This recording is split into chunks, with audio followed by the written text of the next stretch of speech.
Arkadaşlar merhaba, kanalıma hoş geldiniz. Bugünkü videomuzda bitkili akvaryum kurulumunda dikkat etmemiz gereken en önemli 5 madde. Hatta bu 5 maddeyi uygulayın, daha sonrasında kafanız rahat etsin. Görsel olarak en güzel akvaryum çeşitlerinden bildiğimiz üzere, hatta bana göre en güzeli bitkili akvaryumlar. İsterseniz 50 litreye, isterseniz 300 litreye bitkili akvaryum kurulumu yapacaksanız baştan bu adımları uygulamanızda oldukça fayda var. Çünkü daha sonrasında bitkili akvaryumu bozup tekrar kurmak oldukça zordur. Zaten bitkili akvaryum kurmak bütçe isteyen bir iş. Yani siz durduğunuz yerde duramıyorsunuz. Şunu da ekleyeyim, bunu da ekleyeyim, şu şekilde de yapayım, bu şekilde de yapayım vesaire. Birçok farklı yöntemler deneyerek bütçeyi de oldukça aşabilirsiniz. Dolayısıyla en başta bu maddeleri uygularsak daha sonrasında çok fazla bozmaya, tekrardan uğraşmaya gerek kalmadan bitkili akvaryumumuzu güzel bir şekilde oluşturabiliriz. Hemen birinci maddemizle başlayalım. Birinci maddemiz bitkili akvaryumlar için tabii ki öncelikle düzgün bir taban kurulumu yapılması. Taban kurulumu için seçim yapmanız. İsterseniz basit bitkili bir akvaryum kurulumu yapın. Lavtek'te diyorlar. Veya yüksek gereksinimli, karbondioksitli vesaireli bir akvaryum kurulumu, bitkili akvaryum kurulumu yapsanız da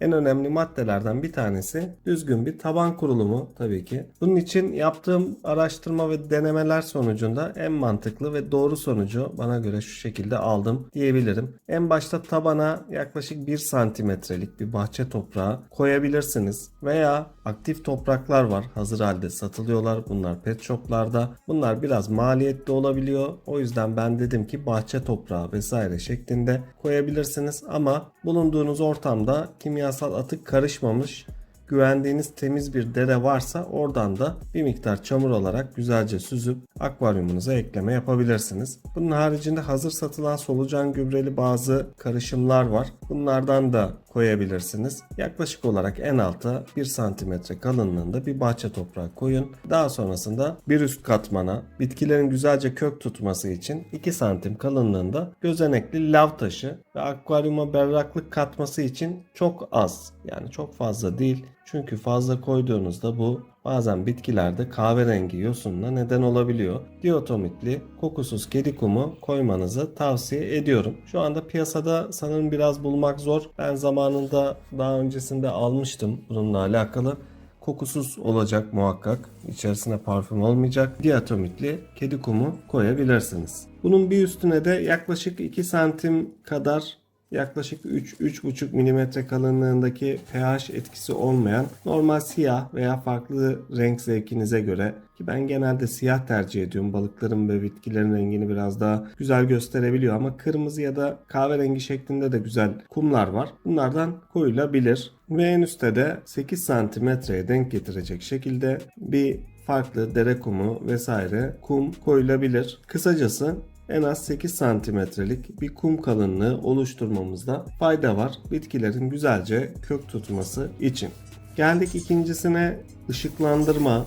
Tabii ki ışıklandırma olmazsa olmazı, düzgün bir ışıklandırma yapmak gerekiyor. Bu da işte bitkili akvaryumlarda maliyetin en fazla kısmını oluşturuyor. Eğer anubias gibi çok basit bir bitki yetiştirmiyorsanız, ışıklandırmanız düzgün olmadığında o hayallerinize ulaşmanız maalesef çok zor, hatta imkansız diyebilirim. Eğer ki akvaryumunuz güneş ışığı vesaire almıyorsa. Eskiye nazaran düşündüğümüzde aslında güzel bir armatür sahibi olmak şimdi daha kolay diyebiliriz. Eskiden T8, T5, tasarruflu ampul gibi birçok malzeme hem yüksek bedeller ödüyorduk hem de yüksek wattlarda elektrik sarfiyatı yapıyordu. Şu anda LED armatürler çıktı. Bunlarla alakalı güzel bir araştırma yaparak iyi bir LED armatür alabilirsiniz. Daha çok bunlarda en fazla verimli olanı power ledler diyebilirim. Çünkü ben daha önce power led kullandım. Onda çok daha verimli olmuştu bitkilerim. SMD ledler biraz daha bu konuda az sarfiyat yapıyorlar. Daha az arıza yapıyorlar Power LED'e göre. Power LED'ler biraz daha arızası fazla olan LED kısmı diyebiliriz. Bitkili akvaryumlarda LED kullanımı diye bazı yazıları da videoları da araştırabilirsiniz. Bir de son zamanlarda bir üretici Power SMD LED'ler diyebiliriz. Power LED'ler ve alternatif olarak Power SMD LED'den armatür yaptığını söyledi. Çok daha verim aldığını söyledi. Ben de şu anda bu şekilde bir LED armatür kullanıyorum. Tabii ki fiyat olarak bütçeyi biraz zorlayıcı ama verimli diyebilirim ve elektrik sarfiyatı da tabii ki ledlerin diğer lambalara göre çok daha düşük oluyor. Aydınlatmanın burada süresi de oldukça önemli. Bu konuda da yetiştirdiğiniz bitkinin özelliğine göre günde 8 ila 12 saat. Eğer aşırı yosunlanma olduysa bunu biraz daha aşağıya düşürebilirsiniz. İlk adaptasyon sürecinde bu biraz daha fazla olabilir. 12 saat gibi elektrik yani aydınlatma vermeniz gerekebilir. Daha sonrasında 8 saatlere ve dediğim gibi bitkinin türüne ve ortamdaki yosunlaşmaya göre bunu 6 saate kadar düşürebilirsiniz. Bu şekilde aydınlatma yapmanız da yeterli olacaktır. Üçüncü olarak yeteri kadar canlı bulunması akvaryumunuzda. Bazı akvaryum severler zevkine göre bitkili akvaryumlara herhangi bir canlı koymayabiliyor. Fakat sadece bitkili akvaryum kurup canlı balık konulmadığında dengeyi oturtmak oldukça güç olabilir. Sürekli değerleri ölçerek dengeleme yapmaya çalışabilirsiniz. Bu da sizi oldukça zor duruma düşürebilir. Eğer akvaryumunuza canlıları da hacmine uygun olacak şekilde koyarsanız birçok sıkıntıdan da kurtulabilirsiniz. Örneğin bitkili akvaryumlarda olmazsa olmaz canlılardan bana göre vatozlar, cüce vatozlar, özellikle yeşil yosun için özellikle nerita salyangozu, saya gibi yosun yiyiciler, eğer ki siyah yosunlarınız varsa sakal yosunu vesaire gibi, bunlar da sayaya biraz daha etkili olabiliyor. Saya biraz büyüyünce aşırı hareketlidir. Bunu da buradan belirtmekte fayda var. Daha sonrasında akvaryumdan çıkartayım derseniz bayağı bir zorlanırsanız o artık orada ömürlük kalması gerekebilir. İstenmeyen yosunların oluşmasını özellikle bu tarz yosun yiyiciler oldukça engelleyeceklerdir. Bunlardan bir veya birkaçını bulundurmanızı tavsiye ederim. Az önce de dediğim gibi özellikle camlarda yeşil yosun, yeşil nokta yosun olduğunda nerite salyangozları haricinde diğerleri bunu bitiremiyorlar. Tüm bunların yanı sıra lepistes, plati, moli, melek, velifera, kılıç kuyruk, tetralar, gökkuşağı su dengesinin oluşmasında, küçük yosunların yenmesinde ve artık gübre oluşumunda, karbondioksit üretimi gibi bitkilerin ihtiyacı olan şeyler konusunda da oldukça etkili olacaktır. Geldik dördüncü maddemize, karbondioksit ve oksijen. Her bitki karbondioksit istemez. Evet, hatta benim bu konuyla alakalı karbondioksit gereksinimi düşük olan bitkilerle alakalı bir videom var. Bitkili akvaryum kurulumunda karbondioksitin yanı sıra oksijenin bulunması da olmazsa olmazlardandır. Bazı bitkiler düşük karbondioksit ister, bazı bitkiler fazla karbondioksit ister ama bütün bitkilerin fotosentez yapabilmesi ve büyümesi, gelişmesi için karbondioksit ihtiyacı vardır. Düşük gereksinimli bir bitkili akvaryum kurduysanız 3. maddedeki gibi yeterli canlılarınız varsa karbondioksit anlamında kurtuldunuz demektir. Ya da çok etkili olmasa da bazı sıvı karbondioksit tabletlerden de kullanabilirsiniz. Ben yine de size bitkili akvaryum kurulumu yapacaksanız en azından ayda 1 veya 2 defa basit mayalı sistem bir karbondioksit kurmanızı tavsiye ederim. Bitkilerdeki değişimi gördüğünüzde mutlu olacaksınız. Tabii ki bu sistemi düzgün kurmanız lazım. Bir anda pH düşmesi gibi suyun dengesi oynayabilir. Yani 10-20 litre gibi akvaryumlarda kurmayla uğraşmayın tabii ki. Benim bahsettiğim daha çok 50-60 litre ve üzeri akvaryumlar için geçerli. Diğer konuda bitkilerin ve diğer canlıların oksijen ihtiyaçları diyebiliriz. Özellikle karanlık ortamlarda bitkilerimizin oksijen ihtiyacı vardır. Dolayısıyla akvaryumunuzda yüzeyi dalgalandıracak bir sistem ya da bir hava taşı ekleyerek de özellikle akşamdan sonra çalıştırabilirsiniz.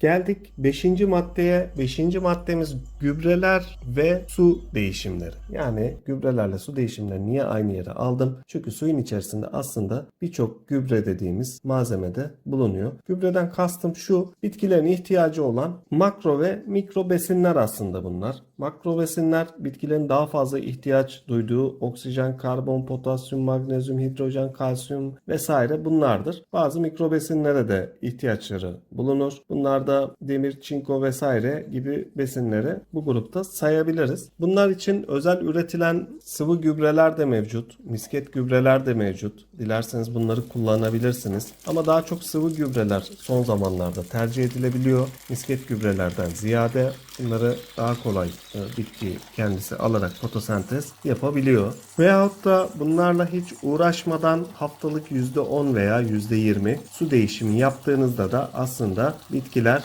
oldukça hızlı bir şekilde gelişeceklerdir. Bu elementleri daha güzel alacaklardır. Tabii ki çektiğiniz suyu, akvaryumdan çektiğiniz suyu özellikle son zamanlarda çok fazla kuraklık yaşadığımız için bunu belirtmekte fayda var. Rastgele bir yere dökmeyelim. Çünkü bu gübreli sudur aslında. Bitkilere de fayda verecektir. Evinizde beslediğiniz bitkiler varsa, ağaç varsa, çiçek varsa bunlara dökebilirsiniz ki boşa gitmesin. Akvaryumunuzda çok fazla bu elementlerin karmaşıklığına da girmek istemiyorum. Bitkilerin çok düşük miktarlarda, eser miktarlarda ihtiyacı olduğu bazı elementler de oluyor. Bakır, çinko, demir, nikel, klor, manganez gibi elementler. Bunların eksikliklerinde de bitkilerin formu düşüyor. Sararma, çürüme, delinme gibi durumlarla karşılaşabiliyorsunuz. Bu elementler akvaryumlarda birbirleriyle reaksiyona girerek bileşikleri oluşturuyorlar. Örneğin oksijenle azot birleşerek bitkilerin ihtiyacı olan nitratı oluşturuyor ya da karbondioksit gibi bileşikler oluşuyor. Bu akvaryuma bunlarla alakalı değişimleri yaptıkça ya da dışarıdan takviyelerle bunları verebiliyorsunuz. Tabi bunları verirken araştırma yapmakta fayda var ya da gözlemleme yapmakta fayda var. Rastgele bir şekilde dökerseniz de akvaryumun içerisinde varsa canlılarınız bunlara zarar verebilir. Artı akvaryumda istemediğiniz yosunlarla karşılaşabilirsiniz. Uzun uzadıya anlatmaya çalıştığım bitkili akvaryum kurulumunda en temel olmazsa olmaz maddeleri sizinle paylaştım.